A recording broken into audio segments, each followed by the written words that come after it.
அடுத்து வியாழக்கிழமை, அதாவது மௌத்தா போறதுக்கு திங்கக்கிழமை மௌத்தா போறாங்க. மௌத்தா போறதுக்கு 4வது நாள் முன்பாக, அதாவது வியாழக்கிழமை முன்பு திரும்ப ஸல்லல்லாஹு எல்லாத்தையும் கூப்பிட்டு உபதேசம் செய்யறாங்க. திரும்ப வியாழக்கிழமை மஸ்ஜித் நபிக்கு வந்து எல்லா சஹாபாக்களும் உபதேசம் செய்யறாங்க. அப்பயும் 3 விஷயத்த சொல்றாங்க. முதல் விஷயம், யூதர்களை இந்த மக்கா மதீனா விட்டு வெளியேக்கிறீங்க. ஒரு யூதர் கூட இந்த மதீனால இருக்கக்கூடாது, எல்லாத்தையும் வெளியாக்கிறீங்க.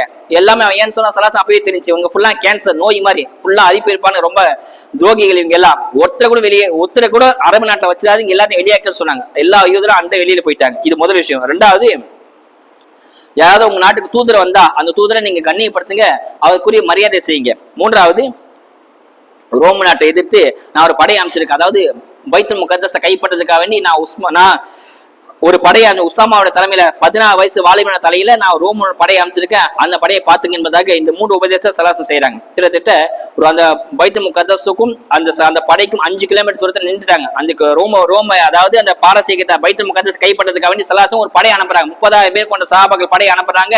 அந்த படை தளபதி உசாமா ரலியானு, அவர் வயசு 16, இளம் வயது தலைவர் அனுப்புறாங்க. 5 கிலோமீட்டர் முன்பாக நியூஸ் வந்துருச்சு. அதாவது ஸல்லல்லாஹு கடுமையா நோயில பாதிக்கப்பட்டாங்க சொன்ன உடனே அந்த படம் அப்படியே ஸ்டாப் ஆயிடுச்சு. ஸல்லல்லாஹு திரும்ப மதீனாக்கு வந்துடலாமா, திரும்ப போர் செய்யலாம், ஸ்டாப் ஆயிட்டாங்க. இந்த 3 விஷயம் ஸல்லல்லாஹு சொல்லி காட்டாங்க. அடுத்து கரெக்டா வியாழக்கிழமை மக்ரிப் தொழுகை ஸல்லல்லாஹு வைக்கிறாங்க. அன்றைக்கு மக்ரிப் தொழுகை வைக்கிறாங்க. அதாவது மௌத்தாப்பு 4 நாள் மக்ரிப் தொழுகை வைக்கிறாங்க. அந்த மக்ரிப் தொழுகை சூரத்து முர்சலாத் சூரா ஓதுறாங்க. சஹாபாக்கள் அறிவிக்கிறாங்க. முர்சலாத் சூரா ஓத உடனே அடுத்து மக்ரிப் தொழுது வீட்டுக்கு போறாங்க. மயக்கம் வந்துருச்சு. அடுத்து எல்லாம் இஷாக்கு வெயிட் பண்றாங்க. இஷா தொழுகை வெயிட் பண்றாங்க. எந்த அளவுக்குன்னு சொன்னா அப்பெல்லாம் டைம் கிடையாது, எதுவுமே கிடையாது. எப்போ ஸல்லல்லாஹு வராங்களோ அப்பதான் தொழுகை டைம். வாங்க சொல்லிட்டாங்க. ஸல்லல்லாஹு வந்ததுக்கு அப்பதான் இக்காம தொழுகை நடக்கும். எவ்வளவு நேரம் ஆனாலும் சரி. எல்லாரும் வெயிட் பண்றாங்க.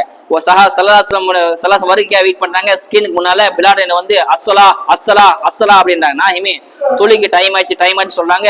ஆனா ஸல்லல்லாஹு இப்படி வெளியில நடக்குது, பள்ளிவாசல் நடக்குது. வீட்டுக்குள்ள ஐஷா வீட்டுக்குள்ள ஸல்லல்லாஹு மயக்கம் போட்டு விழுறாங்க. மக்ரிப் தொழுதுக்கு போறாங்க, மயக்கம் போட்டு விழுந்துட்டாங்க. திரும்ப மயக்கத்தை எழுந்திட்டாங்க. என்ன தொழுதுட்டாங்களா சஹாபாக்கள் கேக்குறேன். நாஹிமே ஹும் யன்தலிரூன யா ரசூலல்லாஹ், எல்லாரும் உங்களை எதிர்பார்க்கறாங்கன்னு சொன்ன உடனே தண்ணி வைங்க ஐஷான்னு சொல்லி தண்ணி வச்சு குளிக்கிறாங்க. குளிச்சு திரும்ப எந்திரிக்காங்க. திரும்ப மயக்கம் போட்டு விழுந்துறாங்க. இதே மாதிரி திரும்ப மயக்கத்தில் எஞ்சுறாங்க. என்னாச்சு, சஹாபாக்கள் தொழுதுட்டாங்களா, யார சொல்ல உங்களை எதிர்பார்க்கறாங்க, அப்படியா தண்ணி வைங்கன்னு சொல்றாங்க. தண்ணி வச்சு குளிக்கிறாங்க. திட்டத்தட்ட 5 தடவை மயக்கம் போட்டு விழுந்தாங்க. ஸல்லல்லாஹு அலைஹி வஸல்லம் அந்த மக்ரிப் பிறகு இஷா வரைக்கும் 5 தடவை மயக்கம் போட்டு விழுந்துட்டாங்க. அதுக்குள்ளே தஹஜ்ஜுத் நேரம் வந்துருச்சு. அதாவது இப்படி மயக்கம் போட்டு விழுந்து ஏன்னு பார்த்தா தஹஜ்ஜுடைய நேரமே வந்துருச்சு. ஸல்லல்லாஹு சொல்றாங்க, இதுக்கு மேல என்னால போக முடியாது, ரொம்ப கடுமையாயிடுச்சு, நீங்க முரு அபாபக்கரை இஷா தொழ வைக்க சொல்லுங்க அப்படின்னு ஸல்லல்லாஹு சொல்லிடுறாங்க. சொல்லிட்டு திரும்ப மயக்கம் போட்டு விழுந்துறாங்க. இதை பிலால் ஸ்கின் வெளியில கேட்டு இந்த வார்த்தையை கேட்க நான் இன்னும் உயிரோடு இருக்கேன்னு சொல்லி கேட்டு குடுக்குன்னு ஓடி போய் முகம் குப்புற விழுந்துறாங்க. எல்லா சஹாபாக்களும்